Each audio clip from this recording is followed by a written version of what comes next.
વેરાવળની mercantile બેંકની 45મી સાધારણ સભામાં મોટી સફળતા। વેરાવળના મર્કેન્ટાઇલ કોઓપરેટિવ બેંકની 45મી વાર્ષિક સાધારણ સભા વેરાવળ નગરપાલિકા કોમ્યુનિટી હોલમાં યોજાઈ। બેંકના ચેરમેન નવીનભાઈ શાહની અધ્યક્ષતામાં યોજાયેલી સભામાં બોર્ડ ડિરેક્ટર તેમજ સભાસદોએ મોટી સંખ્યામાં હાજરી આપી હતી। બેંકના સીઈઓ અને જનરલ મેનેજર અતુલ શાહે રજૂ કરેલા પ્રગતિ અહેવાલ મુજબ વર્ષ 2024-25માં બેંકે નોંધપાત્ર સિદ્ધિઓ હાંસલ કરી હતી। ડિપોઝિટમાં 17% અને એડવાન્સમાં 18%નો વધારો નોંધાયો છે। બેંકે 8.11 કરોડની વસૂલાત કરી છે। એનપીએમાં 59%નો ઘટાડો થયો છે અને ગ્રોસ એમપી માત્ર 0.79% રહ્યું છે। બેંક હાલમાં 4 જિલ્લામાં 13 શાખાઓ ધરાવે છે। આરબીઆઈ તાલાળા અને માંગરોળમાં નવી શાખાઓ ખોલવાની મંજૂરી આપી છે। બેંક 26,000 સભાસદોને 1 લાખ ડિપોઝિટ અને 10 લાખ ધિરાણકર્તાઓની સેવા કરે છે। સામાજિક જવાબદારી અંતર્ગત બેંક વેરાવળની 28 શાળા અને 58 તેજસ્વી વિદ્યાર્થીઓનું સન્માન કર્યું હતું। ધોરણ 10 અને 12માં ઉત્કૃષ્ટ પરિણામ મેળવનાર વિદ્યાર્થીઓને મોમેન્ટો તેમજ પ્રોત્સાહિત ઇનામો આપવામાં આવ્યા હતા। સભામાં રજૂ થયેલા તમામ ઠરાવો સર્વાનુમતે મંજૂર કરવામાં આવ્યા હતા। જે કેસની ગુજરાતી સાથે Mahesh Vacha Somnath. Atul D Shah, general manager તથા CEO Veraval mercantile cooperative bank. અતુલભાઈ, કેટલામી વાર્ષિક સાધારણ સભા હતી?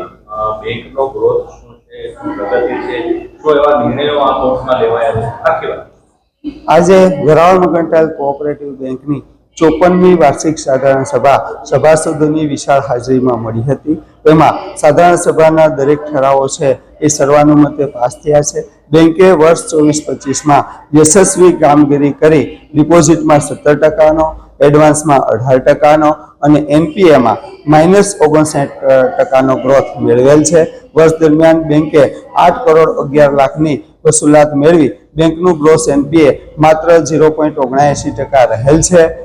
બેંક આ બધા પરિણામોથી બેંક રિઝર્વ બેંકની ફાઇનાન્શિયલ વેલ મેનેજમેન્ટ બેંક તરીકે એલિજિબલ થઈ જાય છે અને સભાસદોએ પણ મેનેજમેન્ટના દરેક કાર્યમાં ખૂબ વિશ્વાસ મૂકી અને બધામાં સંચાલનમાં સહકાર આપેલ છે।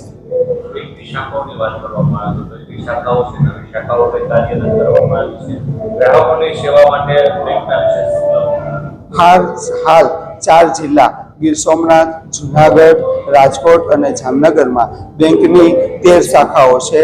બેંકની એફએસએમડબલ્યુની વર્ગીકરણના આધારે રિઝર્વ બેંકે તાલાળા મુકામે અને માંગરોળ મુકામે 2 નવી શાખાની મંજૂરી આપેલ છે। આ નવી શાખા કાર્યરત થતા બેંકની કુલ શાખાઓ 15 થશે। બેંકના હાલ 26,000 સભાસદો છે, 1 લાખ ડિપોઝિટર છે અને 10 લાખ ધિરાણકર્તાઓ છે। બેંક કોર્પોરેટ સેક્ટરની સાથે સામાજિક દાયિત્વ પણ અદા કરે છે। ખાસ કરીને વિદ્યાર્થીઓને પ્રોત્સાહિત કરવા માટે સન્માનનો સમારોહ રાખવામાં આવે છે। શું ઉદ્દેશ છે? કેટલી શાળાઓના કેટલા વિદ્યાર્થીઓને સન્માન કરવામાં આવે? ખાસ તો વેરાવળ મર્કેન્ટાઇલ બેંકનું એની સ્થાપનાથી જ સામાજિક ઉત્તરદાયિત્વ અને એ જે જિલ્લામાં કામ કરે છે એ લોકોનો વિકાસ એ મુખ્ય ઉદ્દેશ રહેલો છે।